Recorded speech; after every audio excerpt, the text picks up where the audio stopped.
What's up YouTube? For this video, I wanted to do a comparison between these three Chino pants right here in order to determine which between these three pants is best for work performance. This pair on the left is a pair from Banana Republic, and these are called the Core Temp Slim Fitting Chino pants. Here in the middle are a pair of Everlanes, and these are just called the Performance Chinos. And then here on the right are a pair of Lululemon pants, and these are the Commission pants. First off, the reason I'm even making this video in the first place is because I've always been on the hunt to find the most comfortable dress pants. I work as a physical therapist, which is in a clinic/gym setting. My job requires that I'm pretty much up on my feet for 8 hours a day. I'm working with patients and clients. I'm also engaging in exercises with them, so I am on my feet, but I'm also assuming some weird positions at times, like crawling, squatting, kneeling, and things like that. So all in all, despite my active job, I still have to maintain a business casual dress code. In terms of this lineup right here, all of these pants roughly retail at about $100. So with that bit of a steep price point, let's put these in a head-to-head battle to see which of these best justify that price. So in this video, we'll divide it into 3 subcategories. We'll be comparing comfort, mobility, and performance. And then at the end, we'll decide which between these 3 pants is overall the best. So with that being said, let's get into it. First off, before we get into the comfort aspect of things, I think it's most important to understand the materials each pant is made of. So starting with the Banana Republic pants, these pants are made of 55% cotton, 41% polyester, and 4% elastane. The Everlane Chino pants are comprised of 94% cotton and 6% elastane. And as for the Lululemon pants, it is made of 53% elasto multiester and 47% polyester. Tongue twister there. Really quickly, from my understanding, elasto multiester is basically a branded version of elastane. But we'll talk about that later in the video. So now that we've outlined the materials that make up these pants, it'll help make more sense as we compare the functional components of these pants. So now let's talk about comfort.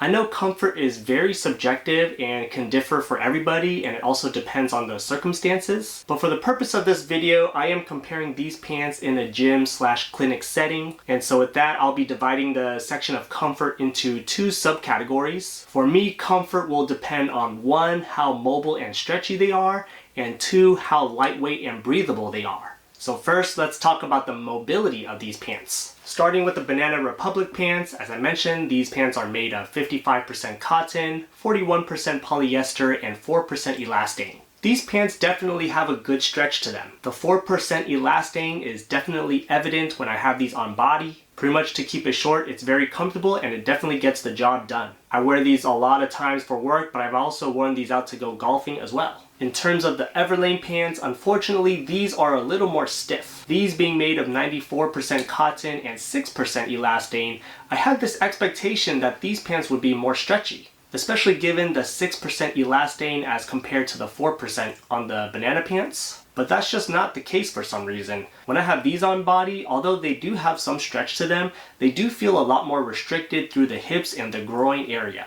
I'm actually wondering, after giving this some thought, if it's more because of the fact that these pants are made of 94% cotton, which is quite a big portion of the garment as a whole, whereas the Banana pants had the 41% polyester. And maybe this 94% cotton just gave it a lot more density. So again, the big downside here is that I need a lot of stretch and mobility through my hips and my groin area, but these pants did not quite meet that need as compared to the Banana pants. The Lululemon pants, on the other hand, as I mentioned, have that 53% elasto multiester material, which pretty much makes up more than half the entire garment. To keep it short, on body, these pants are extremely stretchy and mobile. That's a huge plus to me. I definitely enjoyed wearing these all day long, felt no restrictions whatsoever. To some degree, this might be a bit of an exaggeration, but I almost felt like I forgot I was wearing pants. So things like squatting, kneeling, crawling, doing splits and things like that definitely felt free-flowing and not restricted at all. So that was a huge plus. So all in all, when it comes to mobility and stretch of these 3 pants, here are my rankings. I would rank the Lululemon pants number 1 as being the most stretchy and mobile of the 3. Second place goes to the Banana Republic pants. And third place, unfortunately, goes to the Everlane pants. Alright, the next subcomponent of comfort is lightweightedness and breathability.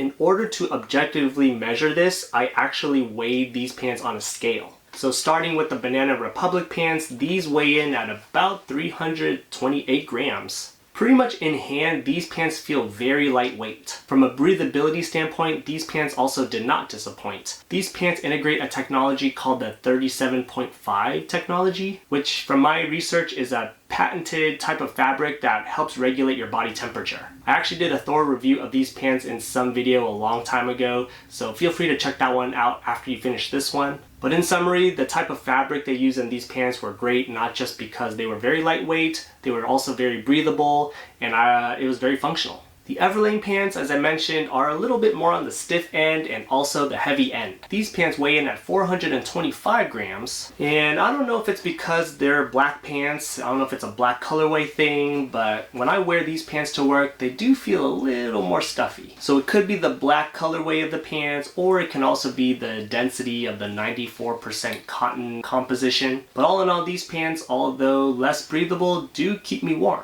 Moving on to the Lululemon pants, these pants weigh in at 363 grams. These pants integrate a different type of fabric called the Warp Stream fabric. It's a different type of patented fabric, but it's also very lightweight, very breathable, and definitely got the job done as well. I was able to wear these all day at work for several weeks, no complaints really. In terms of the weight comparison between the Lulus and the Bananas, both pants are pretty close. Obviously, the Bananas weighing at 328 are a little lighter than the Lulus at 363, but in hand and on body, it's not really noticeable. They're both ultimately very lightweight. If I really thought hard enough about it, I guess I can feel a little difference where the Banana pants are just a little lighter and a little more thin feeling, I guess, but the difference is quite negligible. So all in all, when it comes to lightweightedness and breathability, here are my rankings. Number 1, I'm going to give it to Banana Republic. They are objectively the lightest weighted pants, but they also felt very cooling. In second place comes the Lululemon pants, and then third place comes the Everlane pants. So now that we've compared and contrasted these three pants, here are my overall thoughts. In terms of the Banana Republic pants, in my opinion, these out of the three are the overall best well-rounded pants. These technically retail in the middle price range, but I think in terms of these three pants, you do get the best bang for your buck. They get the job done because number 1, they're definitely stretchy, 2, they're lightweight and breathable, 3, they're reliable and have held up for a good amount of time now. And I really have no personal complaints about these pants from personal experience. In terms of the Everlane Chino pants, these are technically the cheapest on this list right here, which makes them the most affordable. The pros are they're more dense, they're more durable feeling, and they keep you warmer. So again, depending on what your needs are, these pants actually might be for you if those are your needs. As for the Lululemon pants, these are obviously the most expensive on this list. They're personally my favorites only because they have the brand name, but they are very, very comfortable. Personally for me, these are the most comfortable on this list. And just the way they did the cut and shape and sew of these pants, it just kind of fit my body type the best in my opinion. But if you are looking for the pants that are the most stretchy, the most flexible, the most active that you can be in, these are probably the pants to go to. So all in all, when it comes to choosing your next work/chino pants, all three of these pants are great options. One last disclaimer is that none of these brands are paying me to make this video, so all my opinions on this video are strictly my own. But I'd love to hear your thoughts in the comments below. Which between these three pants would you choose? Or if you've already tried some of these pants, what can you add on to this discussion? Are there any other competitive pants out there in the market that you would even choose over these? I'd love to hear about it, so sound off in the comments below. If you made it this far in the video, please do me a huge favor, hit that like button, it'll help me out a lot. And consider subscribing for more content on style, sneakers, and science. While you're at it, check out my other comparison related videos here or here. Otherwise, thanks for watching, and I'll see you next time. Peace.